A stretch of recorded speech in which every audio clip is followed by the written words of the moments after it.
Environment की आज की इस क्लास में हम लोग एनवायरनमेंट की पेडागोजी और जो एनवायरनमेंट के क्वेश्चंस हैं उनको डिस्कस करने वाले हैं, जो कि आने वाले सीटेट एग्जाम और जो अदर टेट एग्जाम्स हैं उन सभी के पॉइंट ऑफ व्यू से काफ़ी ज़्यादा इंपॉर्टेंट है। तो वेलकम है आप सभी लोगों का आज की इस क्लास में। तो देखिएगा, आज की इस क्लास में हम लोग जो है ना 30 क्वेश्चन को डिस्कस करने वाले हैं, जिसमें ना आपको एनवायरनमेंट और जो एनवायरनमेंट की पेडागोजी है ये सभी क्वेश्चंस आपको देखने को मिलने वाले हैं। तो देखिएगा, सबसे पहला क्वेश्चन हम लोग यहाँ पर देख लेते हैं।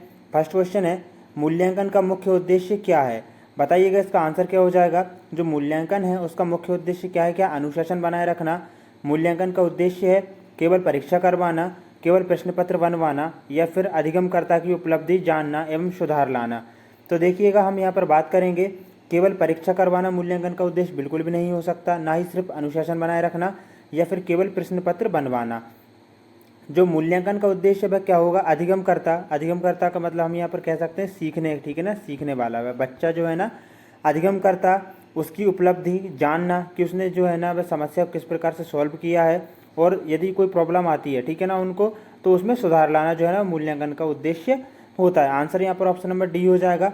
अगला क्वेश्चन देखिएगा, निम्नलिखित में से कौन सी क्रिया विज्ञान शिक्षण में पाठ्य सहगामी है? तो जो विज्ञान शिक्षण है उसमें पाठ्य सहगामी कौन सी क्रिया है? विज्ञान क्लब, दृश्य श्रव्य सामग्री, पाठ्य पुस्तक, या फिर श्यामपट? आंसर हो जाएगा यहाँ पर ऑप्शन नंबर ए आंसर हो जाएगा बिल्कुल। हम बात करें यहाँ पर जो विज्ञान शिक्षण है उसमें पाठ्य सहगामी क्रिया कौन सी? तो विज्ञान क्लब जो है पाठ्य सहगामी क्रिया है। नेक्स्ट क्वेश्चन को देखिएगा, पानी में से अशुद्धि, दही से मक्खन, गेहूं से छोटे कंकड़ आदि को निकालने, ठीक है ना, की जो क्रिया रहती है उसको क्या कहा जाता है? मिश्रण, पृथक्करण, छानना, या फिर हम यूँ कहें कि ऊर्ध्वपतन, ठीक है ना। आंसर यहाँ पर हो जाएगा ऑप्शन नंबर बी हो जाएगा, ठीक है ना। यदि पानी में से अशुद्धि, दही से मक्खन, गेहूं से छोटे कंकड़ आदि को अलग किया जा रहा है तो इसको पृथक्करण किया जाएगा, ठीक है ना। पृथक्करण का मतलब ही अलग करना होता है। अगला क्वेश्चन देख लेंगे, यहाँ पर काफ़ी इंपॉर्टेंट क्वेश्चन है। देखिएगा, निम्नलिखित में से कौन सा कथन सही है? श्रव्य दृश्य सामग्री छात्रों के लिए उपयोगी होती हैं? बिल्कुल होती हैं। चार्ट एवं ग्राफ श्रव्य दृश्य सामग्री है क्या? चार्ट का प्रयोग केवल सामाजिक विज्ञान में किया जाता है। देखिए, जो चार्ट है सिर्फ उसका प्रयोग सामाजिक विज्ञान में नहीं करेंगे, जो अदर सब्जेक्ट्स हैं उनमें भी कर सकते हैं, ठीक है। तो यह तो बिल्कुल भी सही नहीं है। शिक्षण में कुशलता के लिए श्रव्य दृश्य सामग्री महत्वपूर्ण नहीं है। देखिए, यह भी गलत है, क्योंकि ना शिक्षण में जो है ना उसकी कुशलता के लिए श्रव्य और जो दृश्य सामग्री रहती है ना वह भी काफ़ी ज़्यादा इंपॉर्टेंट होती हैं। आंसर देख लेते हैं फिलहाल। आंसर यहाँ पर ऑप्शन नंबर ए हो जाएगा। जो श्रव्य दृश्य सामग्री है वह छात्रों के लिए काफ़ी ज़्यादा उपयोगी होती हैं। अगला क्वेश्चन देखेंगे यहाँ पर। अगला क्वेश्चन है, परीक्षण की वास्तविक रचना से पूर्व उसकी प्रारंभिक जांच कर लेनी चाहिए। इस प्रारंभिक जांच को क्या कहते हैं? ठीक है ना, जो परीक्षण है उसकी वास्तविक रचना से पूर्व उसकी जो है ना वह प्रारंभिक जांच कर लेनी चाहिए। तो इस प्रारंभिक जांच को क्या कहते हैं? परीक्षण की योजना बनाना, परीक्षण की तैयारी, पायलट स्टडी, या फिर अंतिम प्रारूप? आंसर हो जाएगा ऑप्शन नंबर सी, ठीक है ना।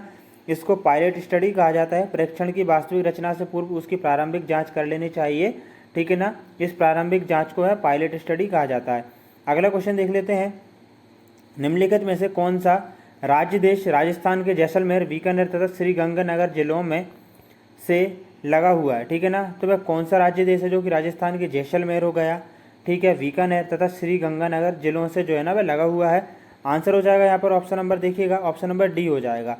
जो पाकिस्तान जो देश है ना यह राजस्थान के जैसलमेर, बीकानेर तथा श्रीगंगानगर जिलों से लगा हुआ है।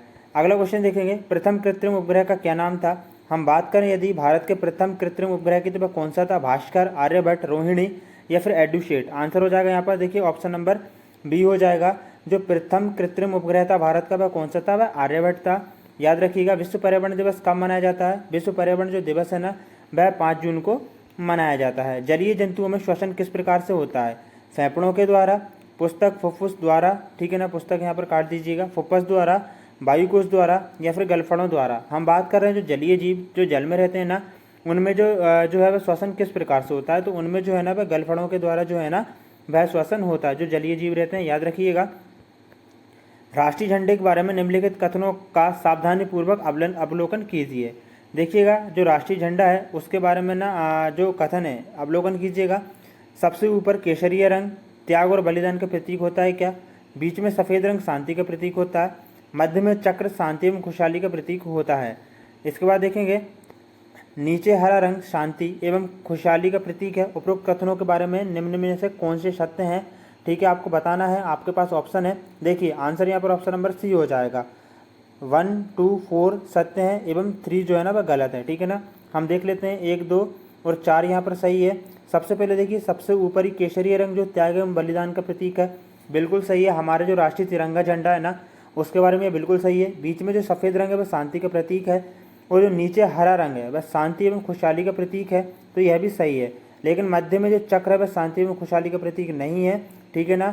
हम यहाँ पर कह सकते हैं शांति एवं खुशहाली का प्रतीक क्या है, हरा रंग है, ठीक है। तो 1, 2 और 4 बिल्कुल सही है, ठीक है ना। जो 3 है ना वह सही नहीं होगा। तो आंसर कौन सा हो जाएगा, आंसर हमारा ऑप्शन नंबर सी हो जाएगा।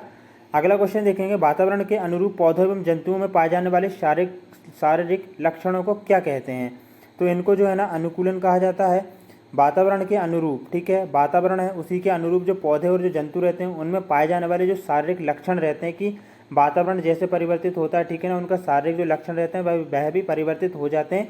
तो इसको अनुकूलन कहा जाता है कि वह जिस भी वातावरण में जाते हैं उसको क्या कर लेते हैं, अनुकूल कर लेते हैं, उसके अनुकूल हो जाते हैं। निम्नलिखित में से कौन सा कथन वायु के संबंध में सही नहीं है, ठीक है, सही नहीं पूछा गया है। वायुयान उड़ते हैं, वायु में भार होता है, वायु स्थान घेरती है, वायु में रंग होता है। देखिएगा आंसर है ऑप्शन नंबर डी, ठीक है ना। तो कौन सा सही नहीं है, ऑप्शन नंबर डी, वायु में रंग होता है। यह कथन बिल्कुल भी सत्य नहीं है। बाकी वायुयान उड़ते हैं बिल्कुल सही है, वायु में भार होता है बिल्कुल होता है, वायु स्थान घेरती है बिल्कुल घेरती है, ठीक है ना, ये सही है। बट सही क्या नहीं है, वायु में रंग होता है। अगला क्वेश्चन देखिएगा, घड़ी की स्प्रिंग में संग्रहित ऊर्जा है, ठीक है, जो घड़ी की जो स्प्रिंग रहती है उसमें संग्रहित ऊर्जा कौन सी है, यांत्रिक ऊर्जा, ऊष्मा ऊर्जा, प्रकाश ऊर्जा या फिर विद्युत ऊर्जा। आंसर हो जाएगा ऑप्शन नंबर यहाँ पर ए हो जाएगा। इसमें यांत्रिक ऊर्जा होती है, ठीक है ना। जो घड़ी की स्प्रिंग रहती है उसमें जो संग्रहित ऊर्जा रहती है वह यांत्रिक ऊर्जा है। पीने के पानी में रोगाणुनाशक डालते हैं, ठीक है ना। तो जो पीने का पानी रहता है उसमें कौन से रोगाणुनाशक डालते हैं, पोटेशियम पर मैग्नेट तथा क्लोरीन, या फिर पोटेशियम क्लोराइड तथा क्लोरीन, या फिर सोडियम क्लोराइड तथा ऑक्सीजन, या फिर पोटेशियम सल्फाइड तथा क्लोरीन।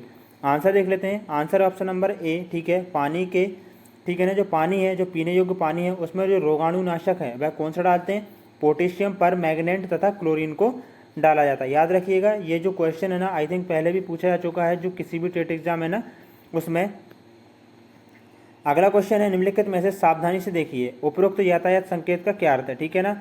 देखिएगा यहाँ पर ना जो यातायात संकेत है ना वह अटैच नहीं किया गया है, तो हम लोग यहाँ पर बना देते हैं, ठीक है ना। देखिएगा यहाँ पर ये इस प्रकार से कुछ यातायात है, ठीक है ना, ऊबड़ खाबड़ सी है, ठीक है ना, ऊबड़ खाबड़ सी सड़क है, तो वह किसका प्रतीक हो जाएगा, ठीक है। मुख्य सड़क का तो होगा नहीं, ना ही सकड़ी पुलिया का होगा, ना रेलवे फाटक का होगा, बल्कि वह खराब सड़क का हो जाएगा, ठीक है ना। इस प्रकार से ना आपको एक पिक्चर दे दी जाएगी, ठीक है, खराब सड़क की दे दी जाएगी, या रेलवे फाटक, संकड़ी पुलिया या मुख्य सड़क, और आपसे पूछ सकते हैं कि ना इस संकेत का बताइए इसका क्या अर्थ है, ठीक है। आंसर यहाँ पर ऑप्शन नंबर डी हो जाएगा। छोटी माता एवं रेबीज रोग का कारण क्या होता है, जो छोटी माता रहती है, ठीक है ना, जो छोटी माता है और जो रेबीज रोग है इसका कारण क्या होता है, वायरस, प्रोटोजोआ, बैक्टीरिया या फिर निमेटोडा। बताइएगा वायरस, प्रोटोजोआ या फिर बैक्टीरिया। आंसर देख लेते हैं, आंसर हो जाएगा यहाँ पर वायरस, ठीक है ना। जो छोटी माता रहती हैं और जो रेबीज रहता है, ठीक है ना, जो छोटी माता और जो रेबीज हैं रोग है यह किसके कारण होते हैं, ये वायरस के कारण होते हैं। अगला क्वेश्चन है, हम भोजन करते हैं एवं पाचन होता है, इस पाचित भोजन के उपयोगी पदार्थों का अवशोषण होता है, ठीक है ना। तो कहाँ पर होता है, अमावस्या की दीवार से, छोटी आंत्र की दीवार से, मतलब किस प्रकार से होता है, बृहद आंत्र की दीवार से या फिर यकृत में। आंसर है ऑप्शन नंबर बी, ठीक है ना। हम बात कर रहे हैं, हम लोग भोजन करते हैं एवं पाचन होता है, इस पाचित भोजन के उपयोगी पदार्थों का जो अवशोषण, ठीक है, देखिए हम लोगों ने ना भोजन, ठीक है ना, करा, ठीक है, पाचन हो गया, उसके जो उपयोगी पदार्थ रहते हैं तो उनका अवशोषण किस प्रकार से होता है, किसके द्वारा होता है, तो यह होता है छोटी आंत के द्वारा। आपको याद रखना है छोटी आंत के द्वारा होता है, जो उपयोगी पदार्थ रहते हैं ना भोजन के उनका। नेक्स्ट क्वेश्चन को देख लेते हैं। तो देखिएगा नेक्स्ट क्वेश्चन है, प्रकाश संश्लेषण द्वारा भोजन बनाते समय प्रकाश संश्लेषण क्रिया में निम्नलिखित आवश्यक तत्व होते हैं। तो जो प्रकाश संश्लेषण है उसके द्वारा जो पौधे रहते हैं वह भोजन बनाते हैं उस प्रक्रिया से, तो प्रकाश संश्लेषण क्रिया में कौन से जो तत्व हैं, ठीक है ना, वे आवश्यक होते हैं। आपके ऑप्शन हो जाएंगे ऑक्सीजन, जल, सूर्य का प्रकाश एवं पर्णहरित, या फिर ऑक्सीजन, शर्करा। देखिए शर्करा वगैरह ना इसका उपयोग नहीं होगा, ठीक है, दोनों कट गए हैं।